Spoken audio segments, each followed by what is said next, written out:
Well, welcome to the Business Spotlight series. My name is Tanner O'Brien. I'm a senior partner here at Action Coach in Central Texas. And today I am joined by Michael Miora, who is the founder and CEO of InfoSec Labs and is a veteran as a security expert for over 30 years, has an amazing information for us to kind of dive into and jump into here today. So Michael, I just want to, first off, say thank you for taking the time to invest a little bit of your afternoon with me here today to have a bit of this conversation, ready to jump in and just kind of talk through things here. But if we could, let's just start with a little bit of background and help our audience kind of understand, what is InfoSec Labs? What has been your, background and experience in this 30 years of growing in the security space? Um, let's just start with a little bit of background there. If you would give us kind of the 10,000-foot view, and then we can kind of dive into some details from there. Sounds good. And first of all, thank you for having me. I appreciate the opportunity to appear here.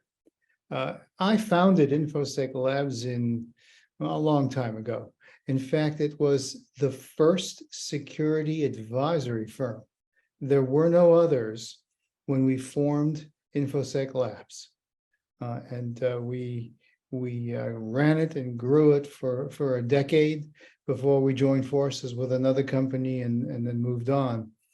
So I formed InfoSec Labs because I had been, of all things, an astrophysicist for Air Force satellite control. And if you think back to those days, Air Force satellite control, the satellites were pretty specific in their missions, and they were pretty low powered and low capability compared to today. So I noticed that the most interesting part of the satellite business wasn't calculating their orbits. They change from time to time, and there were things to do, but generally, it wasn't that exciting. But the security aspect was, because the adversary, which back then we called the enemy, was constantly trying to intervene, deprive us of the ability to control the satellites, attempt to take control of the satellites, and maybe worst of all, try to hijack the downlink so they could see what we were doing. That was the bigger challenge than calculating orbits, one orbit after the other orbit, after the other orbit. That isn't to say it was boring work. It had excitement. And part of the excitement was the resiliency necessary to get this done. I was working with low Earth orbit satellites, which means that they were orbiting at give or take 50 mile perigee. But that meant that their orbit lasted about 90 minutes. And it would take our not so lightning fast mainframes of the day about an hour to calculate that orbit. And that introduced some risk, as you can imagine, because the satellite dishes weren't like the dishes that people put outside their houses to get DirecTV. Those are 18-inch dishes. These were 60-foot dishes. That's a big dish. So we had to get the information fast, and they had to get them there ahead of time so that they could move. As you can imagine, a 60-foot dish doesn't move fast. You got to move very slowly. So that was an interesting part. That was resiliency, and that's how I got into security. And then there were all sorts of other issues with security. We couldn't encrypt the downlink because we didn't have the capability. But moving along, pretty soon it became clear as technology developed and advanced that other than defense kind of applications, commercial enterprises had the very same security issues. And so I pivoted to the commercial world, and that was even more exciting than the, I'll call it the public sector work.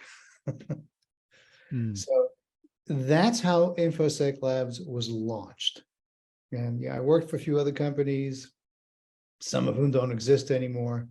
And that evolution of security and of my interests is what fostered InfoSec Labs. It's absolutely phenomenal. I love the detail of the background there, and I can imagine we could probably sit here for hours on end and talk about all the amazing things that you've seen and experienced in your career.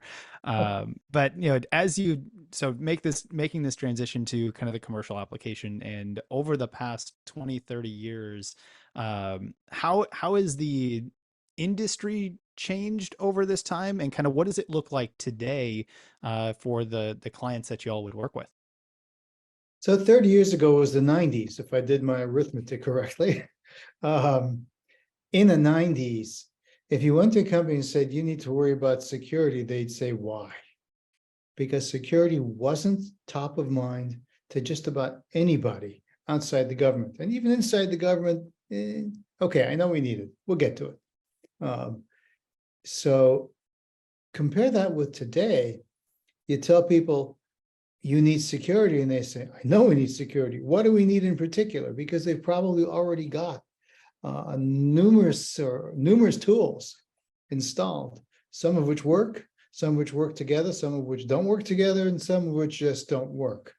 So what I've been doing over the last couple of decades is helping companies determine what do we need and how do we get there.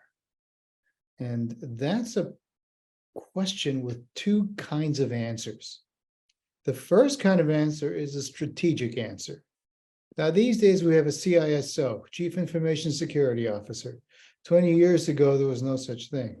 In fact, I don't think there was a CIO 20 years ago, but that might have been just when it started. So there was no such position, and no such questions were asked.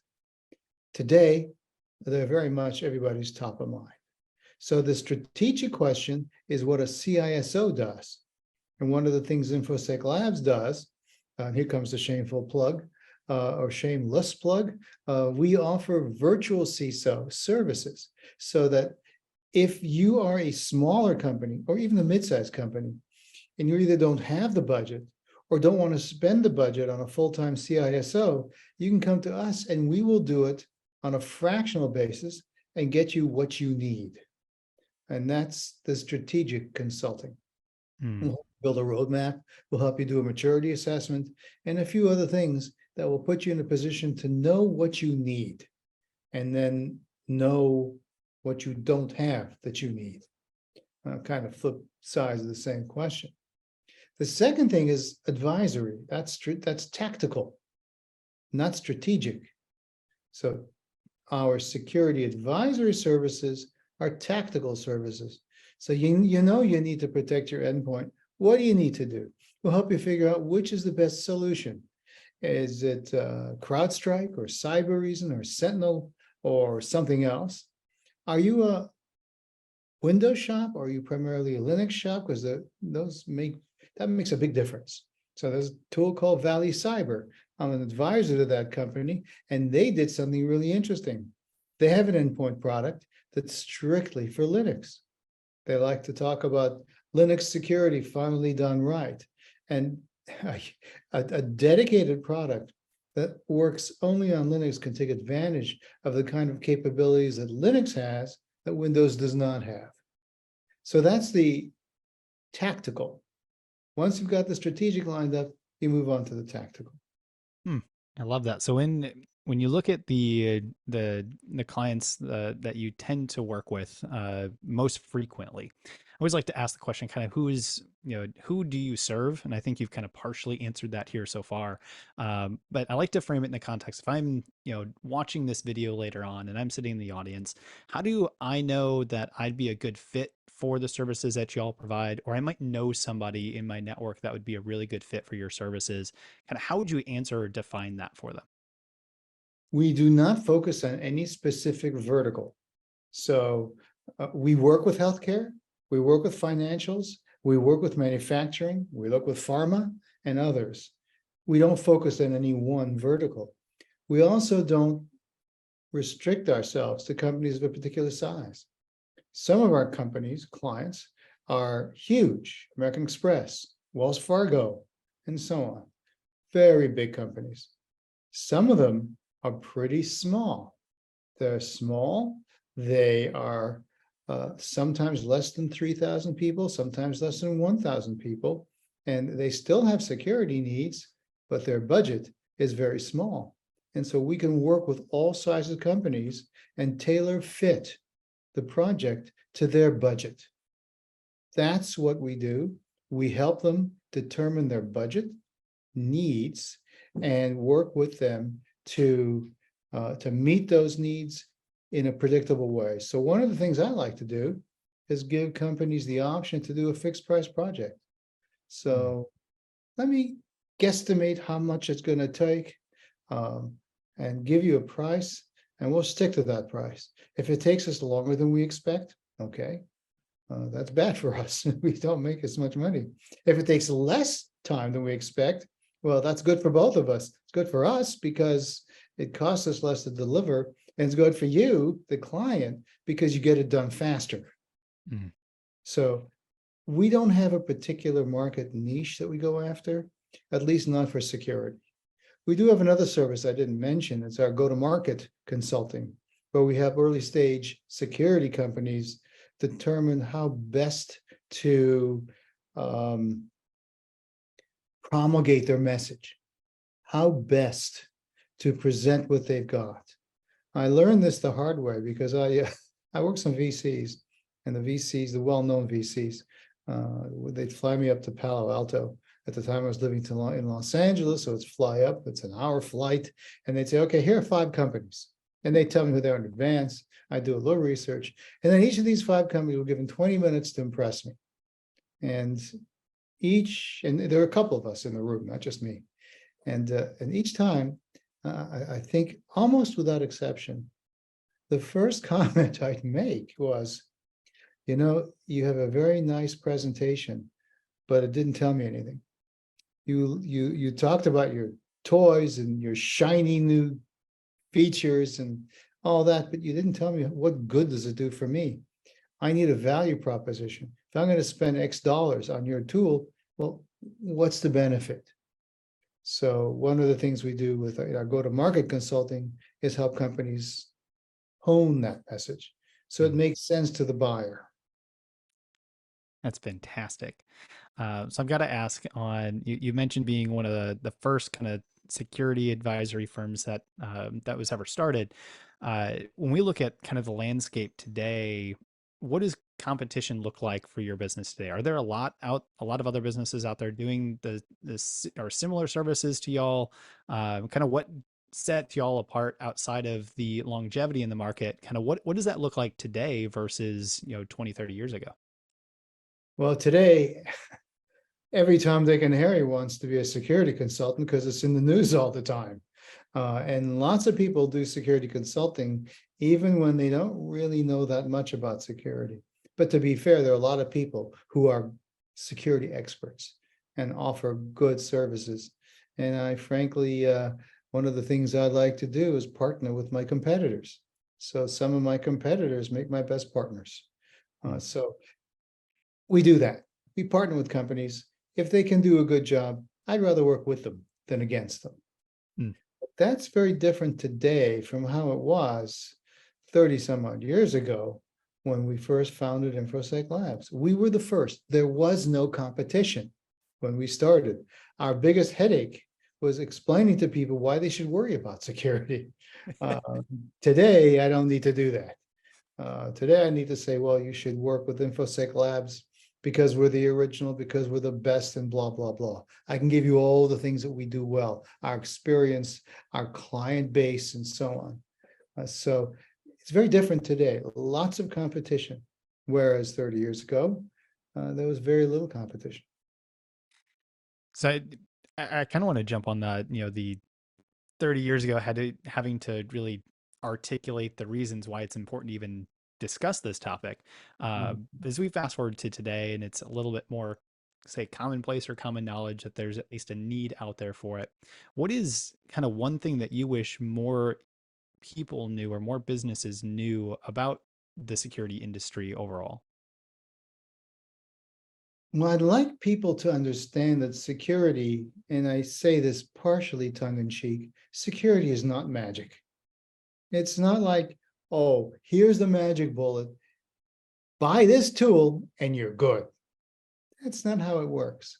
Security is multifaceted. You have to look at the kind of threats you face. You have to look at your history. You have to look at the kind of data you've got so that you can protect the data appropriately. It doesn't make any sense to spend $5 protecting $1. Everybody knows that, right? But it does make sense to spend $5 to protect $100. So you have to look at your data, what's the value of the data, and what's the downside of losing that data. And by losing that data, I don't mean that the data is gone.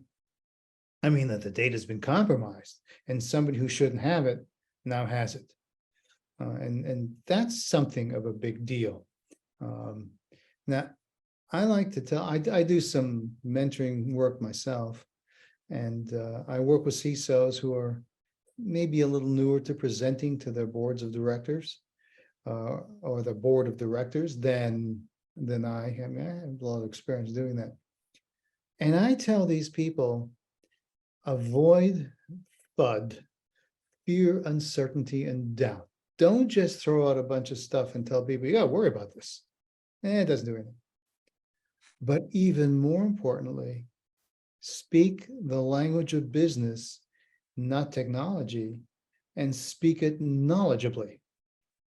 I can't tell you how many CISOs go in and talk about MTBF and RTO and RPO and all these things that mean nothing to the board. You can see their eyes glaze over in a heartbeat and they say, thank you, next.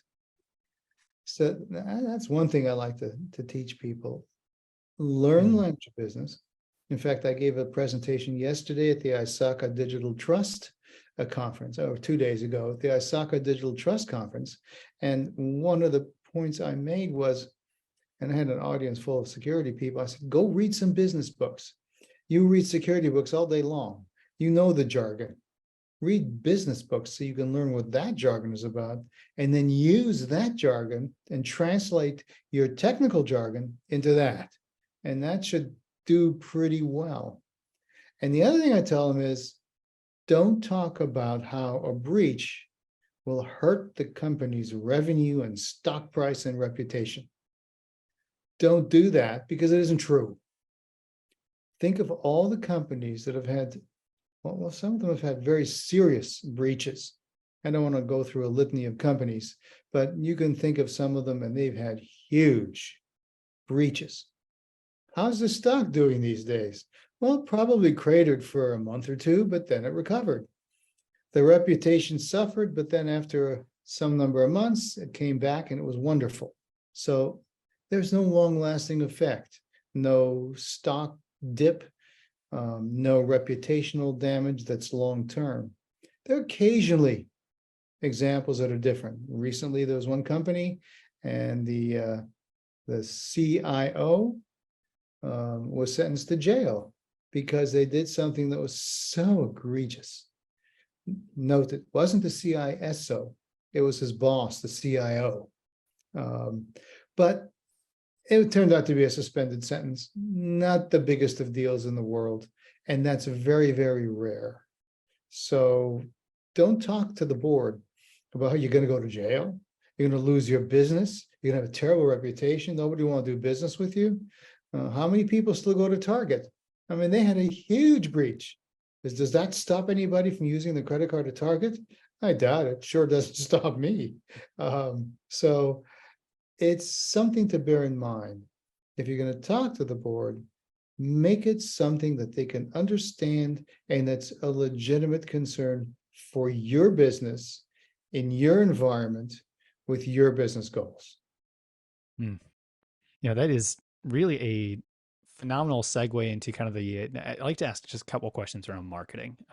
And what you just shared kind of reminds me of, I've had the opportunity to, work with some technology companies, especially being here in Austin. There's several of them and a lot of tech related founders that are phenomenal at speaking the tech language, but not always great at marketing their products out there because they speak that language. So it kind of had some parallels there as you're sharing that, and so I do like to ask just a couple questions around marketing. It's one of those things that it's vital to every business, but isn't always the thing that business owners tend to be really good at from the very beginning. And it takes some time to kind of learn some different skills and learn that marketing skill. And I'm always curious what successful businesses are doing. And being a business that has been in business as long as you have, there's clearly some things that are working. So I'd like to just ask, kind of, what is your philosophy to marketing in your business specifically, and what are some of the lessons that you've learned in getting your name and your services out there to the market that you wish to serve? That is something that's evolved over the years. 30 years ago, I could send out a press release using any one of the major press release services, and I'd put in some ticker symbols and parens so that when people search for Microsoft or whoever else was a major player, my press release would pop up. And if I wrote it intelligently, um, I get lots of interest. In fact, sometimes more than once, these press releases were picked up as news, which is kind of interesting. And I'd get these calls from these writers saying, we want to interview you and use this press release as the backdrop. Great. So that was a lot of good publicity, and I think we got some good business out of that.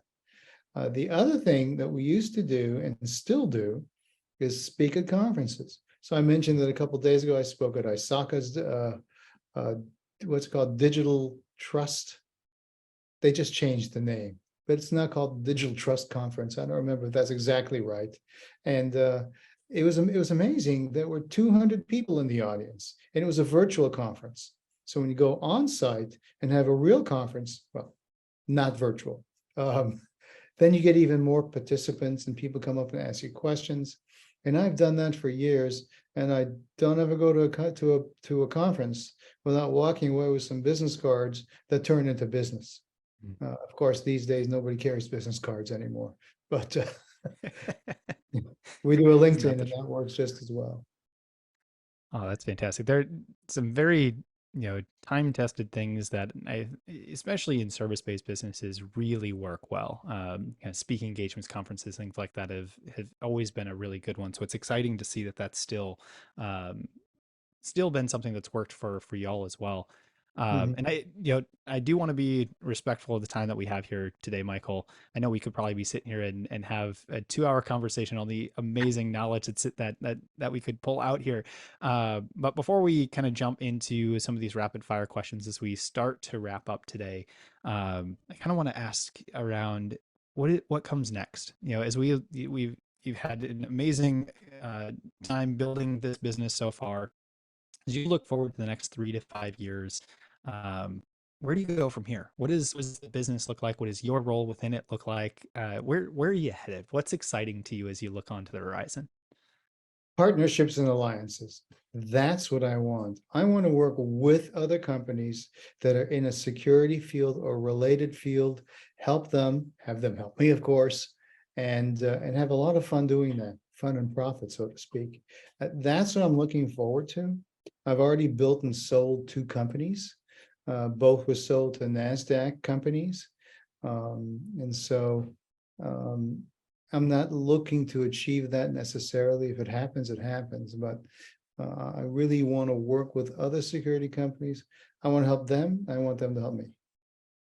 Beautiful. I love it.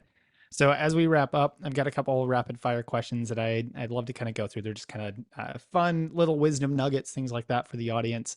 So we'll do as best we can top ahead answers for each of these. I know we could probably Okay. spend a long time on a couple of them, but top ahead answers for these kind of 4 questions, and then we'll move into our final question for the day. So the first one here is, what is your key to success? I like to say that my key to success is honesty and reasonableness. I had a friend who was in the real estate business, and he said, if you're trying to buy a house and flip it, leave room for the next guy to make money. If you do everything and maximize, then nobody's going to want to flip it next. Hmm. So that doesn't quite apply, but it's close enough. I love that. What's one piece of advice you would give to other business owners or CEOs? Well, don't be greedy. That's the first thing. Don't be greedy, charge a reasonable price, and be honest about the pluses and minuses of what you're offering. Companies would much rather have an honest answer that they can live with than have a dishonest answer that they come to distrust later. That's a really good piece of advice. Uh, what's one book that you're either reading currently or have read most recently? Oh my gosh, I read books all the time. Um, they tend to be political books, so I don't think I want to go into that. But one of the things I've read recently, it's not a book, it's a summary of a study, the NSCAI, National Security Conference on AI. And it's a very long book that talks about AI and how the government should and shouldn't step in and control. It's fascinating. Hmm. And I won't say it's a good read, it's a good scan. I like that a lot. That's fantastic. I mean, that's definitely something that's many people are hearing about today. You know, with AI and being able to hear kind of some thoughts on that would be fantastic. Kind of final rapid fire question. I love to ask one. It's just kind of fun to go through this one here. You had the choice to take some magic dust and just sprinkle it anywhere in your business, and you could immediately wake up tomorrow and that part of your business would be improved or maximized to its absolute potential, where would you put that magic dust? I would put that magic dust into our strategic consulting, our VCSO, because that's what I love to do the most. And if I could spend all my time doing that, I'd be happier. Fantastic. So before we end on the final question that I love to round out these conversations on, for those that are watching that want to follow the amazing work that y'all are doing to learn a little bit more about the services that you provide, or just learn more about the company overall, where can we send them to go for more information, to get in contact, things like that? What's the best avenue to invite people to go for more information?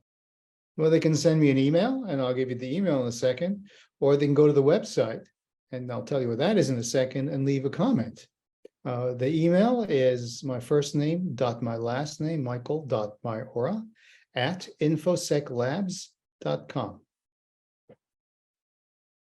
InfoSecLabs.com. And of course, the URL is infoseclabs.com, and there's a comment page, and you can look at stuff, and we read those comments and respond to them, except for the spam. We don't respond to spam. Beautiful. For those that are watching, I will be sure to put all of that in the video description below. So when we wrap up here, make sure you go grab the information, go check out the website, leave a comment if you've got questions, reach out to Michael via email, all of that there. But Michael, I'd love to end on this final question here. It's a fun one. It's a aspirational one in many cases. And that is simply this: what is most inspiring to you today? I kind of gave that away when I talked about the last book I read. I think artificial intelligence is incredibly exciting. We've been talking about AI for years and years. And most of the time when we talked about AI, it was really machine learning, not artificial intelligence. But now we're getting awfully close. And I just hope that the artificial intelligence doesn't outstrip the human intelligence. Oh man, there is that has been definitely a topic that's come up that has been inspiring, aspirational, things like that for many, and it's been really cool to just see like the explosion onto the public scene. You know, for those that hadn't been following some of that for a number of years, and now it seems to be around every corner. And I would agree that there's a lot of excitement around and inspiration that comes around that particular topic and some of the things that are available there. But Michael, I want to, just thank you again for taking the time to sit down, to have this conversation with me, to share your wealth of wisdom and knowledge. Another example of where we could probably be sitting here and chat for 2 hours if we had the time and the ability to do so today. And I want to be respectful of that. So thank you so much for sharing your knowledge and your wisdom with us today. My pleasure, and thank you again for having me. I enjoyed this.